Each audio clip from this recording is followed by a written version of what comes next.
Hi everyone, welcome to इवीट cash और स्वागत है आपका एक और एपिसोड में जिसका नाम है चार्ट ऑफ द वीक, जिसमें हम हर हफ्ते चर्चा करते हैं एक ऐसे चार्ट की जिसमें हमें कुछ खास पैटर्न्स दिखते हैं, कुछ खास एक्टिविटीज दिखती हैं या कुछ ऐसा दिखता है जिससे हमें लगता है कि आगे आने वाले समय में इस खास चार्ट पे, कंपनी पे या शेयर पे किसी भी तरह का अपवर्ड या डाउनवर्ड डायरेक्शन में मूवमेंट बन सकता है। चलिए चलते हैं इस हफ्ते के चार्ट पर और जानते हैं इसके पीछे के लॉजिक के बारे में।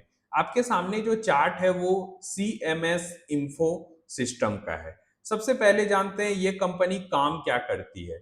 आप सारे लोग, जो भी लोग जुड़े हुए हैं, उनको एटीएम्स के बारे में बिल्कुल पता होगा। एटीएम में हम जाते हैं और कैश को विड्रॉल करते हैं अपने एटीएम के द्वारा।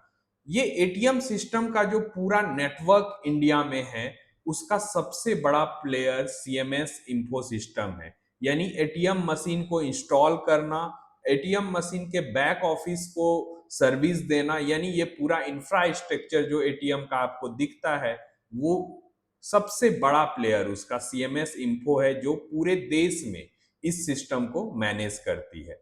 अब चूंकि ये सर्विस प्रोवाइडर कंपनी है तो इनका मार्जिन प्रॉफिट काफी बड़ा होता है। ये तो हो गए इसके काम की बात। और फंडामेंटली अगर सीएमएस इंफो सिस्टम देखें तो काफी वैल्यूबल नजर आता है हमें, और वैल्यू, जिस वैल्यू पर ये उपलब्ध है वो हमें रिजनेबल लगता है।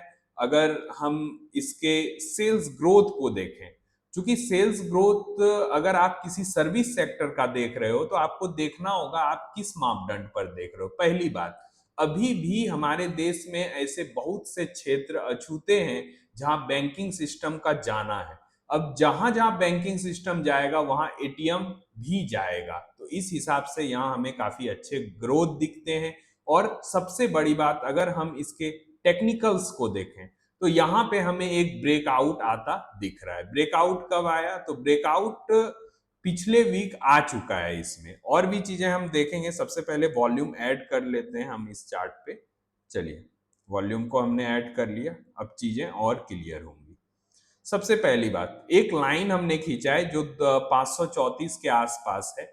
अगर ये वीकली क्लोज इस लाइन के ऊपर किसी भी कैंडल का आता है आने वाले दिनों में, तो इसको ब्रेकआउट माना जाएगा।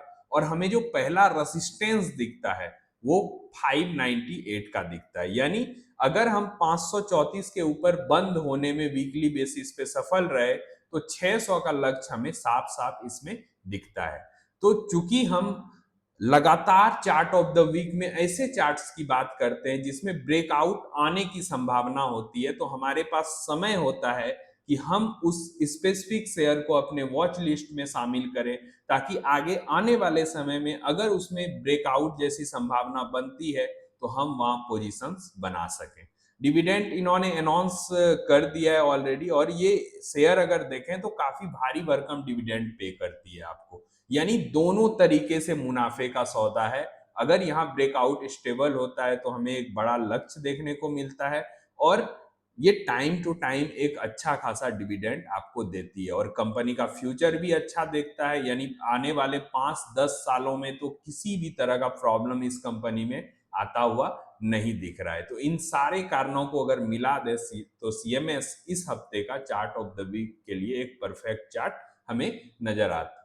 हमेशा की तरह एक डिस्क्लेमर, अगर आपको सीएमएस इंफो सिस्टम में किसी भी तरह का इन्वेस्टिंग या ट्रेडिंग बेट लेना हो तो अपने फाइनेंशियल एडवाइजर की राय जरूर ले लें।